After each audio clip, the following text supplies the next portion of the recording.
This gameplay video is brought to you by Brandon Drennan. A massive thank you, Brandon. Rograk, son of Rogar, partnered with Tevishsat, Doom of Fools, versus Progenitus, Mael the Anima, and Sasaya, Orochi Ascendant. An okay opening hand. Worst case scenario, we can get into that wheel if we don't like what we're drawing into. This deck is brought to us by mythic patron of the channel Brandon Drennan, by the way, who wanted to throw together a Halloween deck, so here we are. Hopefully it works out for us.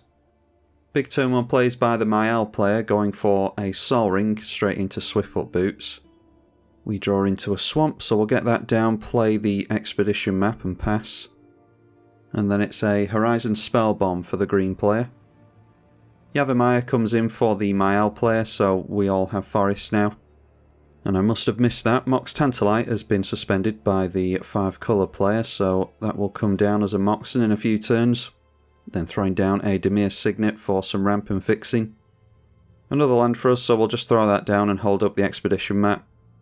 And for the green player, it's Anvil of Bogarden. Terror of the Peak's been discarded by Mael to the Anvil of Bogarden. They play out an Exploration, so managing to make 2 lands this turn. One of which is Flooded Strand, getting cracked straight away. And that allows them their commander into play, and they can put the Swiftfoot Boots on there as well. Deciding not to swing in though. Breeding Pool comes down shocked for Progenitus. They get another Signet down in the Is-It Signet. And then going for Transmute with Drift of Phantasms, so they can search for a 3 CMC spell with this. And they tutor up Azusa, so obviously looking to make lots of land drops. They have to ramp and fix their colours to get down their commander. At the end of the turn we will crack this Expedition map. And we could go for Urza's Saga. We end up going down a mana eventually, but it's replaced by Sol Ring, which is pretty fragile.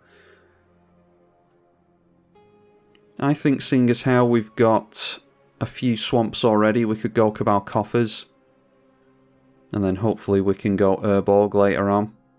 So at the beginning of our turn we loot, and I think we can get rid of the Diabolic Tutor there. We've already got a tutor in hand. So we'll get down another swamp to make both of our Cabal lands better. We'll cast the Rogar because we can sacrifice that to the Diabolic Intent. And that allows us to tutor, of course. I am worried about the Naya player and all these big creatures, so I'll get a Toxic Deluge here, I think. Try and slow them down a bit. A basic discarded to the Anvil of Bogarden by the green player. And then they crack the Spell Bomb. And putting a green into that to draw a card. Realm Seekers discarded by Mael. And then casting a Seedborn Muse, so that will allow for an activation on Mael every turn. Mox Tantalite on the stack, the Mael player going for the activation now, curiously. Oh, and that's a shame, with a board wipe in hand. Yeah, the Woodfall Primus will blow something up, it's aimed at the Dimir Signet. It will come in and blow up something else with Persist if it's destroyed. The Tantalite enters play after that. And they're encouraged to discard a Triome with that. Yet another Golgari Signet this time. And then transmuting again, it is Dimir Houseguard this time, so can search for a 4 CMC spell. At the beginning of my turn, Mael getting activated again. And this time it is Vigor. Luckily, we do not have damage base removal. Draw 2 cards at the beginning of the turn. One is a land, and one is Dread Summons. It's between Dread Summons and Army of the Damned, because we're nowhere near either of them. We'll just go for Army of the Damned because it has flashback. And then, like I said, we'll try and slow the Naya player down. We'll go for the Toxic Deluge here. Have to dump 6 life into that. So that lands, the Vigor gets shuffled, and Woodfall Primus will come back in with Persist. I'm just hoping they don't blow up one of our lands here. That'll be a pretty spiky play. Pointing the Woodfall Primus at the Anvil of Bogarden instead. So we'll just play a land and pass here, not holding out much hope that we'll be able to do much of anything this game. The Naya player has really steamed ahead of us. Dawnstrider might be useful though, acts as a fog effect for green tap and discard. Mael coming back into play again, it can have haste. Luckily that Seedborn Muse has gone down, which was the main reason for the Toxic Deluge. Woodfall Primus swings in towards the green player. And going for a fog there, curiously, it was only 5 damage, but decided to use the fog anyway. That was casting Constant Mists, and not buying it back, thankfully. The Wooburg player transmutes once again, and it is Muddle the Mixture this time, so searching for a 2 CMC spell. And then I can't remember if I covered this actually, but the card they tutored for with the previous transmute spell was Flashfire, which unfortunately destroys all planes. I mean, the Naya player is going crazy here, but can't say I think much of Massland Destruction. Anyway, a jar of eyeballs for us, keeping up with the Halloween theme. I think we can play the Cabal Coffers now that we've got 4 swamps in play. That will generate 6 mana in total. And we'll play this Dread Summons to finally get some creatures on the board. No creatures in this deck, it is a creatureless deck, but there are instants and sorceries that generate bodies. So we get 4 tokens there. So everyone mills 4, we hit 4 creatures, because we've got 4 tokens there. So the green player milled a Nissa Vastwood Seer, a couple of lands and Sylvan Scrying. The Naya player, it was Sakura Tribelder and a Marorg with a couple of lands. Then Cursed Totem, Toski Bearer of Secrets, a land and Massacre for the 5 colour player. Crucible of Worlds for Sasaya. Fortunately for the Naya player, managing to get a Plateau into play straight away. So the colours are now fixed again. And activating the commander straight away gets him into Spearbreaker Behemoth. 5/5 indestructible for 1 can give a creature with power 5 or greater indestructible as well. And Woodfall Primus continuing to swing in, going in towards the Wooburg player this time. Dark Confident for Progenitus. We're seeing some fairly sized spells from them, so surprised to see that one. And then an Oko, Thief of Crowns, so some powerful cards here. Can't target the Myel, unfortunately. Instead, continuing the spiky plays, going after their mana. That is a 3/3 Elk that the Sol Ring has been turned into. Alright, and there's a Damnation for us, another board wipe. So we'll drop our only land in Cabal Stronghold. Swinging first, because I think I'm going to go for a board wipe potentially. So I'll just swing everything in at Oko and take that out. We've got 8 power coming through. And then we'll tap down Cabal Coffers for 4 mana. Let's go for this Jar of Eyeballs, see how much use we can make of it. And for only 2 mana, we might as well get Rogar back into play for only 2 mana, thanks to the command attacks. Scroll Rack for Sasaya. And activating the Scroll Rack straight away, 5 cards in hand. And then their commander coming into play for the first time. No chance of flipping that round because they only have 5 cards in hand. They will need to reveal 7 lands to trigger that. And it's round 2, the Naya player again, casting their own Sylvan Library, searching for a land. And curiously, they search for a basic forest as opposed to a plains. Yeah, they're struggling on both red and white mana at the moment, so a red and white duel would have been good there. Anyway, attempting to get rid of the 5 colour player before Progenitus hits, turning everything in sideways, I think is a good idea. So they go plummeting down to 18. Then the Dark Confident triggers on the Progenitor's turn, revealing a Shred to Memory, yet another Transmute card, plenty of tutors in this deck. Casting Umezawa's Jitte for a nice bit of control, putting that onto the Dark Confident, and swinging in at the now wide open Naya player to get some counters on that. Then throwing down Azusa, and no extra lands, so leaving themselves fairly wide open there. We draw into yet another board wipe in Meat Hut Massacre. Should be good if we can get lots of creatures into play. I think while Myel is distracted by Progenitus, it's safe for us to go for our other commander in Tevesh Sat. So we'll do that, throw out some tokens immediately. Sasaya just passing through the turn, unfortunately. Myel getting into more red and white mana, which they needed in Arid Mesa. Throwing a basic plains into play with that. And then activating their commander once more. Oof, and this time landing Ilhag the Raised Boar. And they can put haste on that with the Swiftfoot Boots, so that's exactly what they're doing. Turning everything in sideways towards the Wooburg player again. Oh wow, and that's a combo. Craterhoof Behemoth coming in with the Ilhag. So they can do that every turn as long as Ilhag's in play. Because Craterhoof will go back to their hand after this. But for some strange reason, Sasaya deciding to save them there. I'm not sure why you'd want to save a Progenitus player. Fogging with their creature, discarding a land.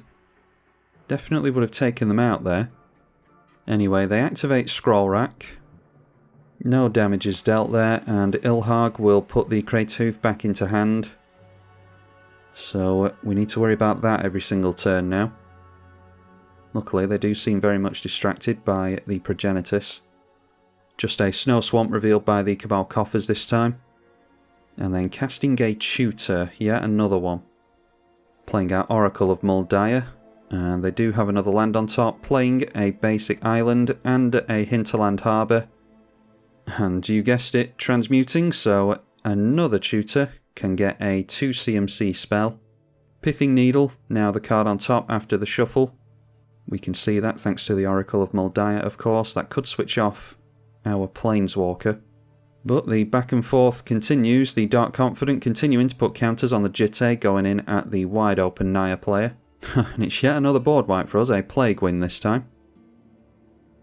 I was considering doing this last turn, but I do like getting the Planeswalker started. So now I think is a good time to go for Yawgmoth's Will. We're missing lands, and we do have a land to make out of the bin at the very least.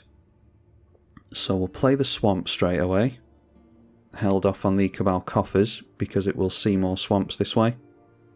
So now we can tap that down for more mana. And let's play the Diabolic Intent. We can sacrifice one of our tokens for that. Jar of Eyeballs will trigger, get an eyeball counter on it. Happy Halloween. And then we could go No Mercy to keep people from swinging in at us. Especially against that Naya player. That would really discourage them, I think, although not necessarily relevant with Craterhoof. They could just one-shot us.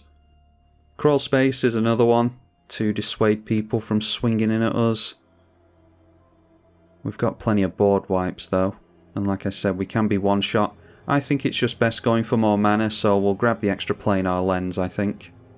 And then we could go for Necropotence here. That was milled previously. Or we could go for the Phyrexian Arena. I think Phyrexian Arena makes us look like less of a threat than Necropotence. Necropotence will really draw the ire of our opponents, so we'll go for Phyrexian Arena instead. Let's plus on my commander before I forget. And then with 1 mana left, we'll go for the Expedition map. That can grab us the Urborg. And we'll be making some serious mana at that point. And with that, I think that was a pretty constructive turn. We'll continue to hold up all of our blockers to try and protect our commander. Sylvan Library for the green player. And then just playing and passing at that over to the Myel player. And they are activating their Myel straight away. And this time the big stompy is yet another really good one. Archetype of Endurance. All of your stuff has hexproof, and your opponents can't have hexproof on any of their stuff, so yeah, it's a good job we've got these board wipes. Okay, trying again to get rid of the Wooburg player. So hopefully the mono green player doesn't decide to interfere this time. Ilhag the Raised Board brings back the Craterhoof Behemoth. That's scary, so definitely going all in. Yeah, could have taken out a couple of players maybe, but deciding to go all in at the Progenitus. And the Progenitus player, sensing that they're going to go down, the Umezawa's Jitte will take out the Fog creature in response. So at least we don't have to worry about Dawnstrider anymore. Now it's taking out our Rograk. That will put an eye counter on the artifact. Taking out a Thrall. And another Thrall will clear them of counters on the Umezawa's Jitte. Bunch of eyeball counters on the Jar of Eyeballs though. And there we go, get rid of one of the scariest commanders in the game, going down to -43. Big Naya Stompy's doing its thing, and the Crater Hoof yet again going back to hand, so now we've got to worry about that. Luckily we've got the mana to do something here. We'll draw 2 cards thanks to Phyrexian Arena, and Mind Slash is a really good draw. That can get rid of the Crater Hoof for us. Endless Ranks of the Dead, pretty good.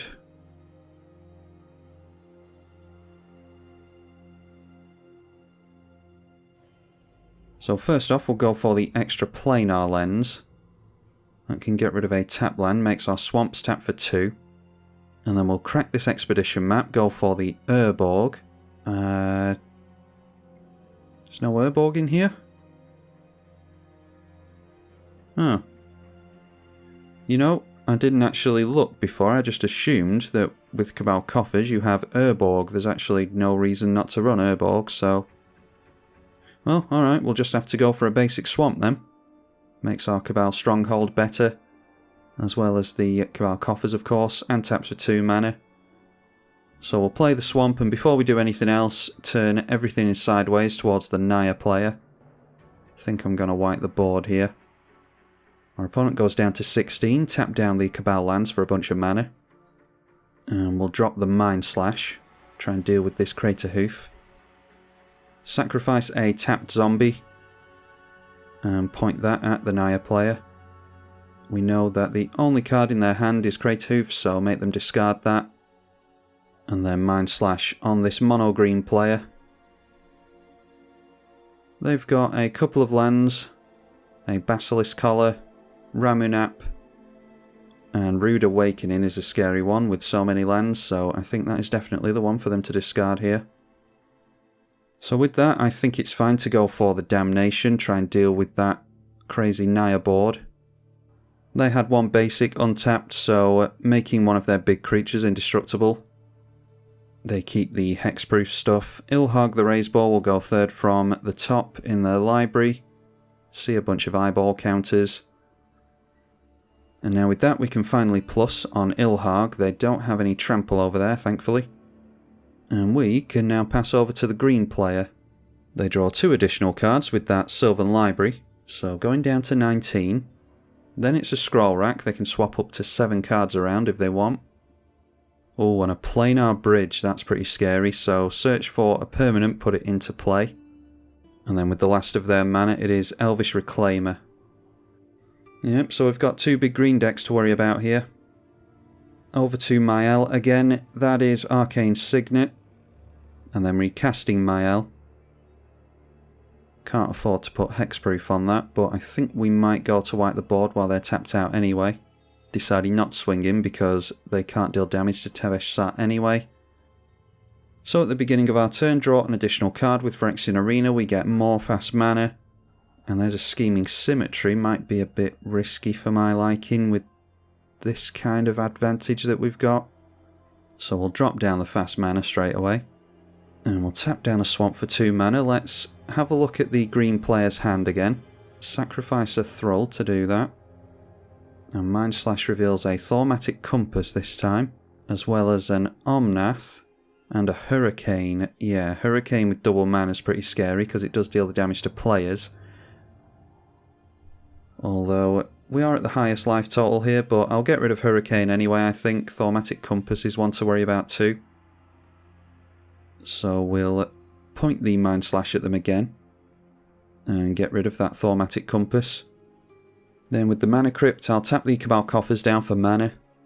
And before we make any more creatures, we'll go for the Meat Hook Massacre. Putting 5 mana into X on that should get rid of all their creatures, and it successfully lands. So we gain some life here, putting us even further away from our opponents. Activate Cabal Stronghold. And we've lost all our zombies along the way, but we do have the Army of the Damned in the bin, so let's just drop down the Endless Ranks of the Dead for if we eventually get some zombies into play. Plus on our commander. And then I want the green player to lose even more cards to make the scroll rack not quite as good. So we'll get an eyeball counter. Our opponents will lose 1 life to the Meat Hook Massacre. And I'm scared of that Glacial Chasm, so we'll get rid of that. Oh, actually, they have Crucible of Worlds. Yeah, forgot about that, so they can just cast the Glacial Chasm straight out of the bin if they want to. Yeah, should have gone for Omnath there, I think. Then activate the Jar of Eyeballs, have a look at a bunch of cards that are on top. Had 24 counters on that, so we get to look at 24 cards. Peer into the Abyss is pretty good. I'm happy with the amount of cards that we're looking at though. Profane Transfusion's cool, but we're at the highest life total, so... yeah, I think the best thing to go is just plain old Exsanguinate here. We're generating a bunch of mana, probably take our opponents out with that next turn, so... best card to take is Exsanguinate, I think. With Sasaya's turn, Sylvan Library going on the stack yet again.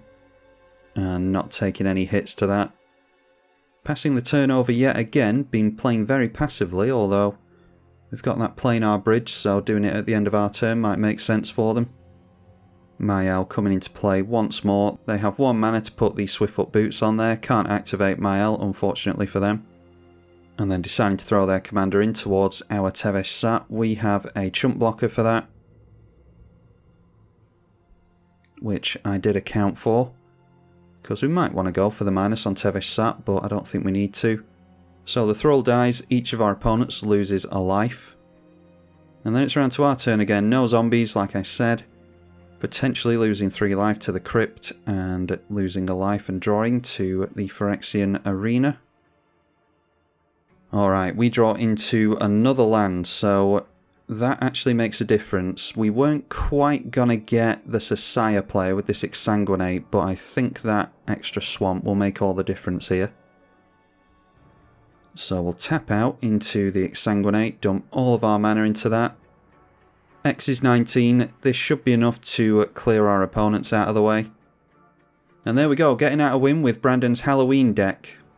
Big thank you to him for supporting the channel. Big thank you to all of you for watching as well. Hopefully you all enjoyed it. Be sure to support the video as always with likes and shares. The views have been dwindling recently, so as much help as you can give there would be very much appreciated. I'm tribalkai on the eedi-H channel. Thank you for watching.